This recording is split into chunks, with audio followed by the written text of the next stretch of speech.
बहुत से लोग मुझसे कहेंगे, हे प्रभु, क्या हमने तेरे नाम से भविष्यवाणी नहीं की और तेरे नाम से दुष्ट आत्माओं को नहीं निकाला और तेरे नाम से बहुत अचंभे के काम नहीं किए? तब मैं उनसे खोलकर सबके सामने कह दूंगी कि मैंने तुमको कभी नहीं जाना। अच्छा होगा यदि गिरजे में जाकर अपनी हाजिरी और अपने भले कामों पर निर्भर नहीं रहेंगे। मैं भले कामों और गिरजे में अच्छी हाजिरी के प्रशंसक हूं। यह दुख की बात है। आज हमारी समस्या यह है कि हमें बहुत सा ज्ञान है पर बहुत कम बुद्धिमानी है। आज संसार में जो मूर्खता हो रही है वो चकित करती है। सन 2000 में अमेरिका में 766 लाख लोगों ने शिक्षा के लिए नामांकन किया था। नर्सरी से लेकर कॉलेजों में आंकड़ों में थोड़ा सा अंतर है, पर एक अनुमान के अनुसार इन लोगों की पढ़ाई पर 971 अरब लाख खर्चा किया गया था। 100 ढेर सारे पैसे ढेर सारे थे शिक्षा पर। 2009 में इन सभी होशियार शिक्षित लोगों में से 14 लाख ने खुद को दिवालिया घोषित किया। वो एक वर्ष था, केवल एक वर्ष। आज यहां आते समय मैंने आपके शहर में एक इश्तिहार देखा जिसे पढ़कर हंसते हंसते मेरे पेट में बल पड़ गए। उसमें यह लिखा था, हाईवे पर सड़क के किनारे ये लगा हुआ था। उसमें एक फोन नंबर के साथ ये शब्द लिखे थे, दिवालिया घोषित करना अब आसान।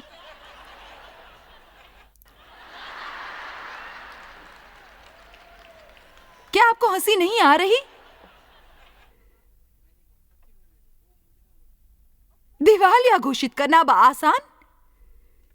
यदि आप अपने को दिवालिया घोषित करने का खर्च उठा सकते हैं तो आप अपने को क्या समझते हैं, बिल क्या भुगतान नहीं कर सकते? शायद वो आपको अपने को दिवालिया घोषित करने के लिए कर्ज देते होंगे। सो जैसे ही खुद को दिवालिया घोषित करेंगे और कर्ज से मुक्ति पाएंगे, आप पर एक नया कर्ज होगा क्योंकि आपने कर्ज से मुक्त होने के लिए कर्ज लिया।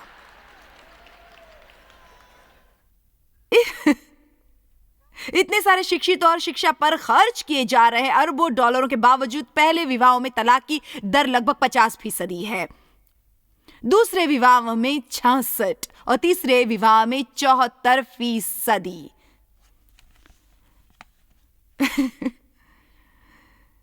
मैं नकारात्मक नहीं बनना चाहती, पर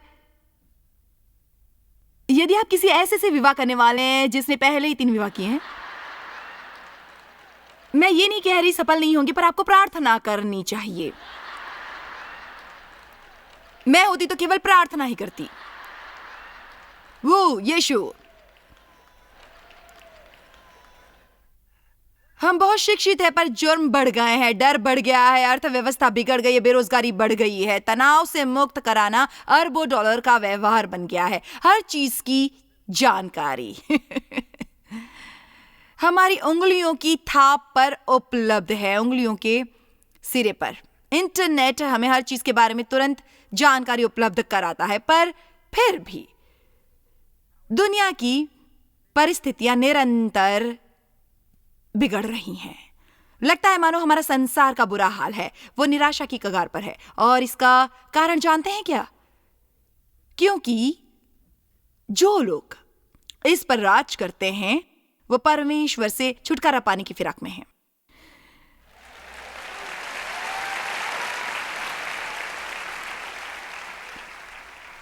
हमें यह समझने के लिए विशेषज्ञों के दल की कोई जरूरत नहीं है।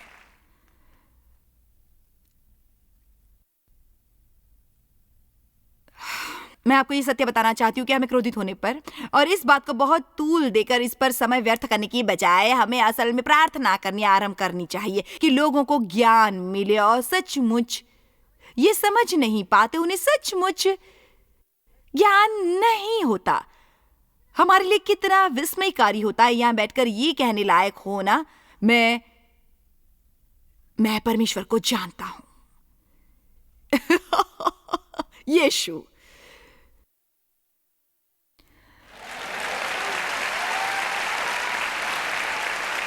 मेरा मतलब यह हमारी कल्पना से कहीं अधिक प्रशंसनीय है। हर सुबह जब मैं उठकर अपनी कॉफी लेकर अपने छोटे से ऑफिस में जाकर अपनी कुर्सी पर बैठती हूँ और अपनी सभी किताबें लेती हूँ, अपनी बाइबल लेती हूँ और वहां बैठकर परमेश्वर से बात करती हूँ और कहती हूँ कि मैं परमेश्वर को जानती हूँ, मैं परमेश्वर को जानती हूँ। मेरे लिए आशा है। जब मुझे निराशा होती है मैं दोबारा आशावान हो सकती हूं। हमेशा नई सुबह होती है। आमीन। जब मुझ में कोई भूल हो तो मैं क्षमा प्राप्त कर सकती हूं और मुझे दिन भर अपराधी महसूस करने की जरूरत नहीं होगी। मैं जानती हूं परमेश्वर मुझसे प्रेम करते हैं और मैं पूरी कोशिश कर रही हूं हर उस व्यक्ति को यह सिखाने की जो धरती पर है, क्योंकि यीशु ने हम सभी के लिए प्राण दिए।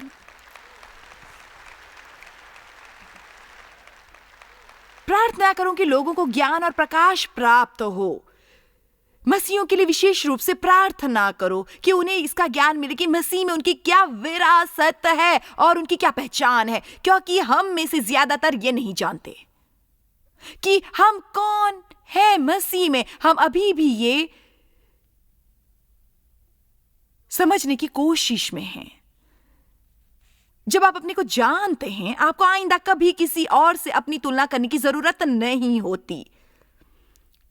आपको अपने किसी भाई बंधु की तरफ प्रार्थना करने की जरूरत नहीं होती। आपको वो करने की जरूरत नहीं होती जो कोई और करता हो।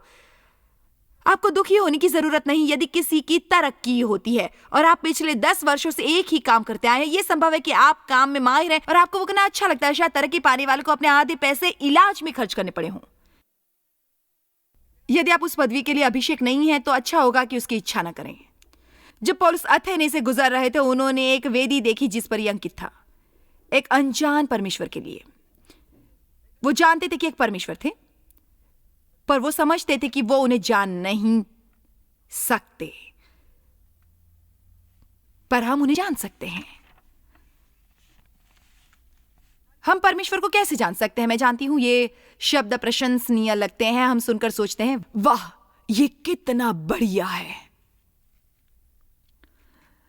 मैं आपको बादलों पर बहता हुआ छोड़ सकती हूं, मैं परमेश्वर को जान सकता हूं। पर इसका क्या अर्थ होता है? देखिए, हर आध्यात्मिक बात का एक व्यवहारिक पक्ष होता है। ये एक और बात है जिससे हम अक्सर चूक जाते हैं। हम लोगों को सिखाते हैं वैसी सभी प्रसन्न करने वाली आध्यात्मिक बातें, पर हम उसे व्यवहारिक स्तर पर नहीं लाते जहां उन्हें पता हो इसके साथ क्या करना है अपने प्रतिदिन के जीवन में। परमेश्वर को जानने का मतलब है कि आप उसके वचन को जानें और ये जानते हैं कि इसका हर वचन आपके लिए है, किसी और के लिए नहीं, वो आपके लिए है। और ये जाना कि परमेश्वर वफादार हैं और यदि आप वो करेंगे जो आप कर सकते हैं, क्योंकि परमेश्वर हमें आलस्य और जीवन के लिए नहीं बुला रहे। यदि आप वो करेंगे जो वो कर सकते हैं, फिर परमेश्वर हमेशा वो करेंगे जो आप नहीं कर सकते। क्या आपने मुझे सुना? आप कहेंगे, पर मैं ऐसा नहीं कर सकता, ये मेरे लिए असंभव है, मैं ऐसा नहीं कर सकता। ऐसी बातें मत कीजिए। पर मैं जो थोड़ा बहुत जानता हूं वो बिल्कुल प्रभावशाली नहीं होगा। आप कर सकते हैं और परमेश्वर वो करेंगे जो आप नहीं कर सकते। यदि आपसे 2 घंटों के लिए प्रार्थना नहीं होती, 5 मिनट के लिए करें। यदि 5 मिनट के लिए नहीं होती, 1 मिनट के लिए करें। वो कीजिए जो कर सकते हैं, तो परमेश्वर वो करेंगे जो आप नहीं कर सकते। बाइबल में जिन लोगों के साथ विस्मयकारी चमत्कार हुए, वो लोग दयनीय अवस्था में और कुछ भी करने के लायक नहीं थे। यीशु ने एक छोटे लड़के की खुराक में 4-5 हजार लोगों को खिलाया। चेलों ने कहा, हम इतना सारा भोजन वहां से लाएंगे, देखो कितने लोग हैं, हम ऐसा नहीं कर सकते। यीशु ने कहा, तुम्हारे पास कुछ है, खाने की कोई वस्तु है। देखिए, इस छोटे लड़के के पास भोजन है, इसके पास 2 मछली और कुछ रोटियां हैं। यीशु ने कहा, लोगों से कहो इसे मुझे दे दो। आपके पास क्या है, आप उसे परमेश्वर को दे दीजिए और उसके बारे में शिकायत करना बंद कीजिए जो आपके पास नहीं है। आपके पास क्या है? आमीन। क्योंकि मैं शर्तिया कह सकती हूं कि आपके पास कुछ है, पर आपने इतना समय उस पर ध्यान लगाया जो आपके पास नहीं है कि आपको वो दिखाई नहीं दे रहा जो है। आमीन। मैं वहां कोने में बैठे लोगों को देख रही हूं, ऊपर बैठे लोगों को भी देख रही हूं। असल में नहीं, पर मैं देख रही हूं। मुझे खुशी है कि आप वहां पर हैं।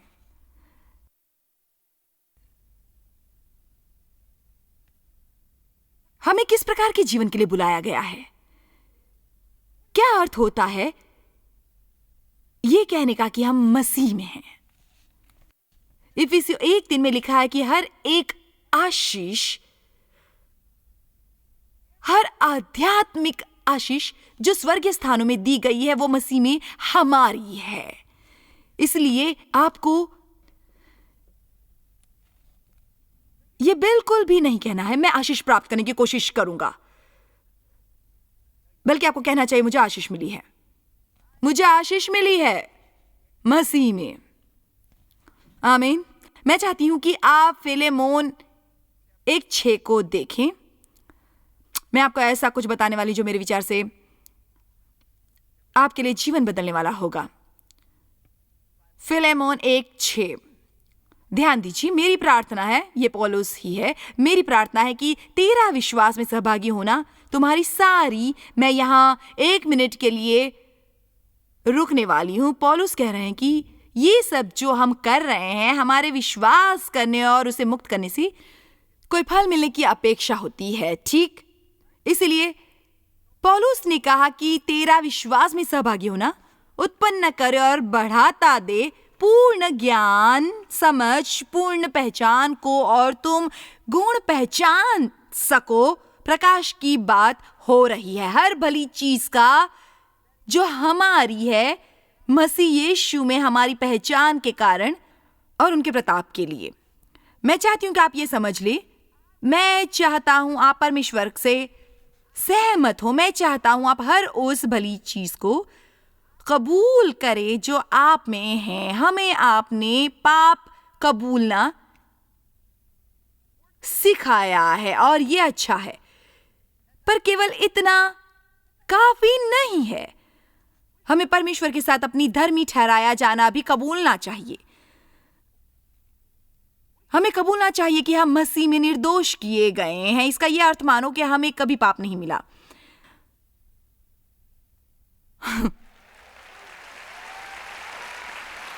हमें यह कबूलना चाहिए कि हमें परमेश्वर को जानने का लहू द्वारा खरीदा अधिकार है और हम नहीं सुनेंगे। हमें कबूलना चाहिए उस शक्ति को जो हमारी है मसीह में। परमेश्वर के वचन के अनुसार जोर से इनकार करना जो मसीह में आपका अधिकार है सबसे शक्तिशाली कामों में से है जो आप करना सीख सकते हैं, और ये मेरे लिए जीवन बदलने वाला साबित हुआ था। शायद हर सभा में जो मैं करती हूं और टीवी द्वारा देखने वालों ने शायद ही ऐसे बहुत से प्रोग्राम देखे होंगे जिनमें से कुछ कहा नहीं होगा अपने इकरारों और परमेश्वर के साथ सहमत होने और परमेश्वर के साथ रहने के बारे में। विज्ञान ने स्थापित किया है कि हम उस पर अधिक विश्वास करते हैं जो अपने को कहता सुनते हैं बजाय उस पर जो कोई और कहता है। मैं इसे एक बार फिर से दोहराऊंगी। विज्ञान ने साबित किया है कि आप उस पर अधिक विश्वास करेंगे जो अपने को कहता सुनेंगे। इसलिए यदि आप आईने में देखकर कहते हैं तो मूर्ख और बेडौल हो। यदि आप घर में घूमते हुए कहते हैं मैं कभी कुछ सही नहीं कर सकता, मुझ में क्या खराबी है, मैं कभी कुछ सही नहीं कर सकता, मैं बहुत मूर्ख हूं, ना समझू, मैं केवल गड़बड़ करता हूं, मैं हर बार काम बिगाड़ देता हूं, मैं एक असफल व्यक्ति हूं, मैं वो इंसान हूं जो कभी कुछ नहीं कर पाता।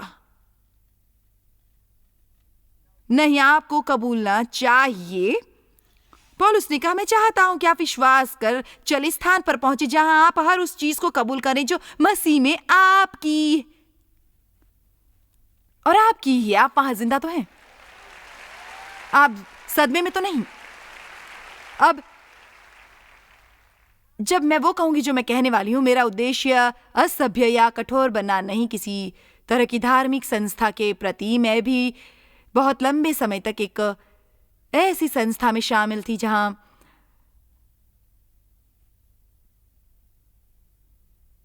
मैंने बहुत सी भली बातें सीखी थी, सचमुच बहुत सी बातें, पर ऐसा था कि मेरे मामले में मुझे वो नहीं मिल रहा था जो मुझे चाहिए था। मुझे वो वो मिल रहा था जो स्वर्ग में जाने के लिए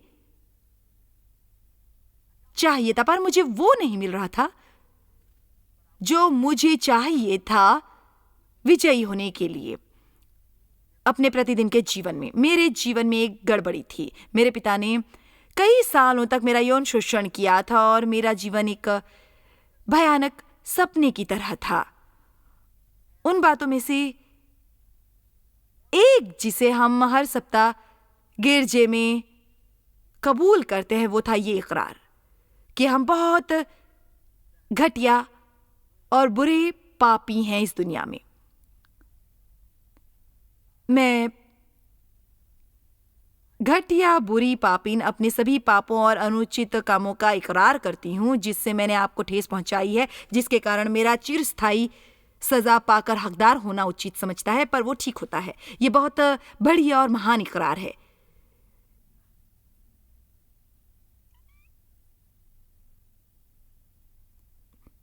ये सत्य है, हम पापी हैं। देखिए, यदि हम यहीं रुक जाएंगे तो बात अधूरी रह जाएगी। मेरे विचार से यह कहना ठीक होगा, मैं मसीह के बिना घटिया और बहुत बुरा पापी हूं और मैं इस लायक हूं कि मुझे सजा मिले और मैं मर कर नर्क में जाऊं। पर परमेश्वर का धन्यवाद कि मुझे क्षमा मिल सकती है और उनके लिए कोई सजा नहीं होती जो मसीह में होते हैं। और अब मुझे मसीह में परमेश्वर का धर्म बना दिया गया है और मुझे उनमें धर्मी ठहराया गया है और परमेश्वर मुझे बिना शर्तों के प्रेम करते हैं और उनकी शक्ति मुझ में है, मेरे द्वारा, मेरे लिए, और मसीह में मेरी एक महान विरासत है।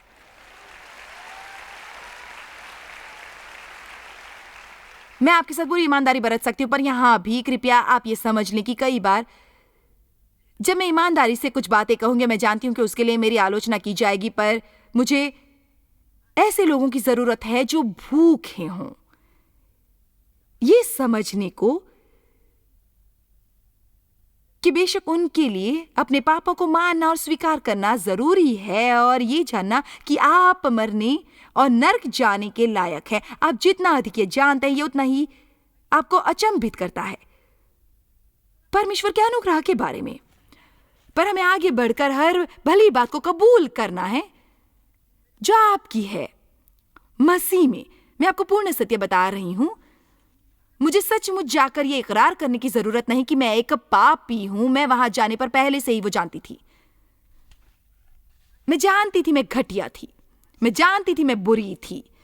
मेरे दिमाग में यही सारी बातें घूमती रहती थी दिन के 24 घंटे। तुम एक बहुत बुरी घटिया इंसान हो। परमेश्वर तुमसे कैसे प्रेम कर सकते हैं तुम्हारे इस तरह के जीने और सब करने के बाद?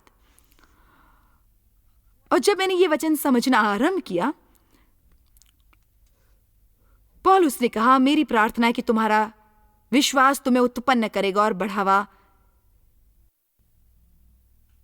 देगा उसे कबूल करने की क्षमता जो आप हैं मसीह में। मसीह में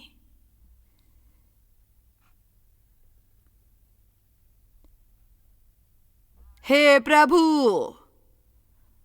हमें सही बातें करने के लिए मुंह खोलना चाहिए। आमीन।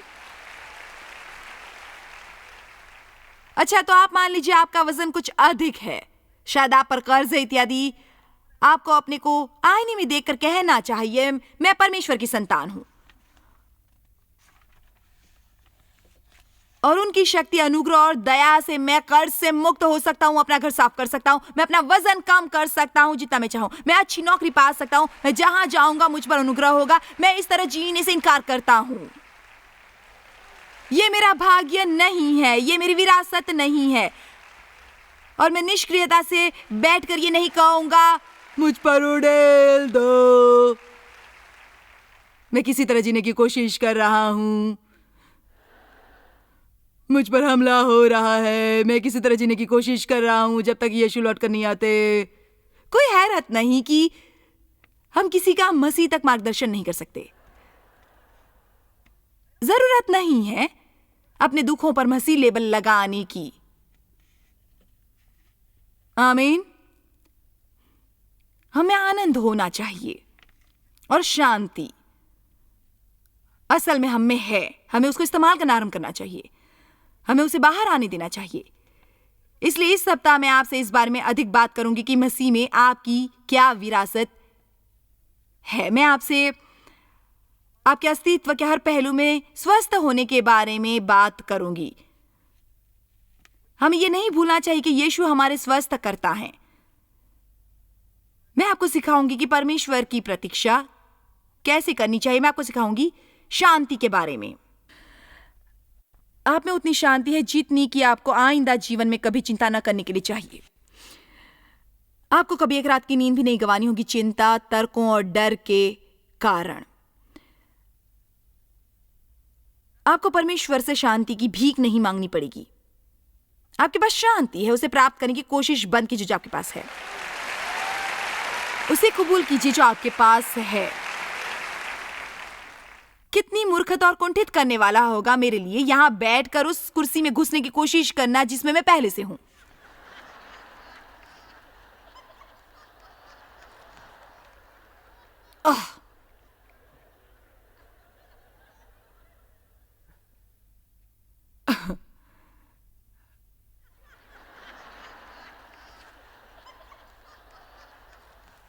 अच्छा, मुझे यहां समाप्त करने दो।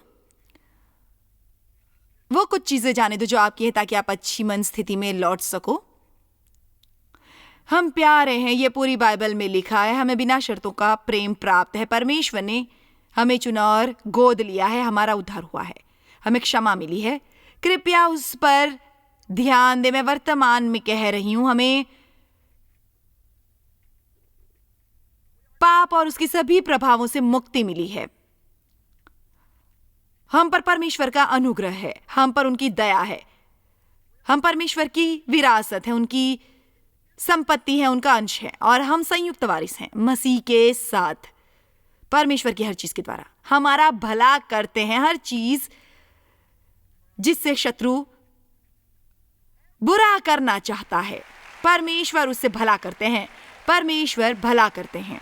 रोमियो 5 के अनुसार हमें समर्थन मिला है और परमेश्वर के साथ धर्मी ठहराए गए हैं। रोमियो 5:9 के अनुसार हमें समर्थन मिला है और हमें परमेश्वर के साथ धर्मी ठहराया गया है। जो कुरिन्थियों 5 के अनुसार 2 कुरिन्थियों 5 के अनुसार हम मसीह में नई सृष्टि हैं। पुरानी बातें बीत गई हैं, सब नई हो गई हैं।